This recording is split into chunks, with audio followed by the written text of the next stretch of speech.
Hey guys, Tim Vasquez here with the People Do That podcast, and we want to start this new thing called mini pods, where throughout the week we might just release like a quick 5 to 7 minute mini episode where we kind of just speak from the heart and talk about something that's relevant in our lives. So I'm going to start it off today, and I'm going to dedicate it to my my co-hosts Brian and Nick, who are both sending their first child off to college this year. And it's a hard time. I went through it a little earlier in my life. And to be honest, I was an emotional wreck. So for me, when I'm dealing with, all these thoughts and emotions in my head, it helps me to write it down. So I wrote this just kind of documenting my feelings about 5 years ago when my middle son, Camden, went off to play college baseball. And about a year and a half ago, my wife, Julie, submitted it to the Kelly Corrigan podcast where she read it on the air. So it's very special to me and my family, but it's also, I think, very beneficial to people out there that are going through the same thing, that are sending their kids off to college. Maybe you're going through it, maybe it resonates with you, or maybe it might resonate to a friend. So I encourage you to click the share button, and you could text it directly to a friend that are sending their kids off to college, because whether they show it or not on the outside, they're going through a tough time of emotions right now. So I'd like to share this with you. I hope you enjoy it. And like I said, share it to a friend if you like it. This is called The Journey. The joy is in the journey, not the destination, is such a nice saying. It sounds so good.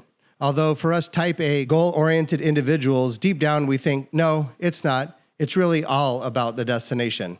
At least that's what I thought until 3 days ago. Camden graduated from high school 2 weeks ago, and we all made it through with surprisingly few tears. It was a happy time. But 3 days ago, he and I set out to drive to Oregon, where he is playing in a summer baseball collegiate league for 2 months, set up by his coaches at the University of San Diego.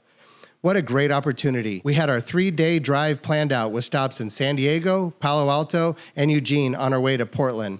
Portland was our destination. Oh, and raising a confident, self-reliant young man who could live on his own was our other destination.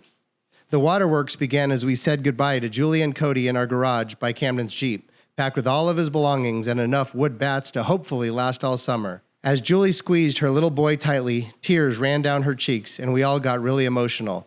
It had been building in Julie, and it was all hitting her now. We said our goodbyes and hit the road. I was doing pretty well at this point. My goodbye was a few days away. Occasionally, as I drove, I would glance over to Camden in the passenger seat, and it was just like in one of those car commercials. I couldn't see him as the 18-year-old young man sitting next to me. I could only see an 8-year-old Camden in his D-backs Little League uniform drinking a post-game Capri Sun, asking me if we could go to McDonald's for ice cream after the game. I kept my sunglasses on so he could not see my eyes welling up.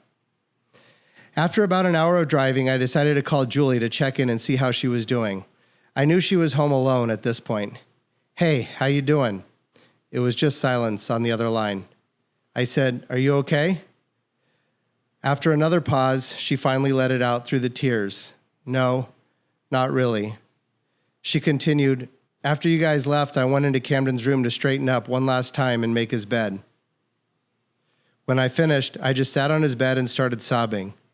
All the memories over the last 18 years kept coming to me. I can't believe it's over. It won't be like it was." For the next couple days, Camden and I took turns driving up the coast. We had the top off the Jeep, and we would switch on and off who got to control the music. It went back and forth from Counting Crows and Matchbox 20 to Kendrick Lamar and Migos. But we both liked Jack Johnson and Zach Brown Band, so we rolled with that mostly. These glorious days together would be something I will remember forever. Pacific Coast Highway, sun shining, ocean breeze blowing, music blasting. What a feeling. But as we got closer to Oregon, I noticed myself driving slower. Usually I'm a 5 to 10 mile per hour over the speed limit kind of guy, but I found myself going 10 mile an hour under. It wasn't a conscious thing, but I think deep down, some part of me did not want to get to this destination. A huge part of me wanted to continue to enjoy the journey.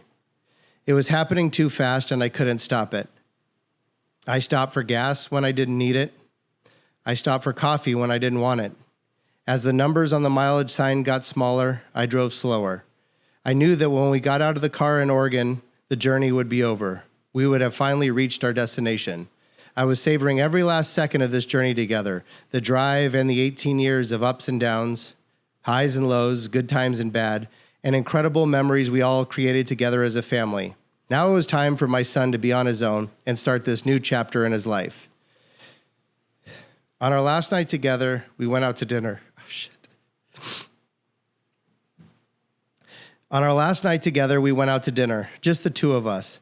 I don't think he knew what I was feeling inside, but maybe he could sense it. I was consciously trying to savor every second. I was looking across the table at this handsome guy and trying to hold back the tears. We talked about sports. We talked about life. And in talking to him, I knew he was ready for the next chapter. He was ready to fly. An important message to young parents. No one warns you about this part. When you are ready to have kids, they warn you about babies not sleeping through the night. They warn you about baby boys peeing on you when you're changing their diaper. They warn you about the messes they will make in your house. But they never warn you that if you do a decent job of parenting, in 18 years, this person you have raised, given every ounce of your energy to, and care about more than yourself, will leave. They will be ready to take on the world and stride confidently into their future.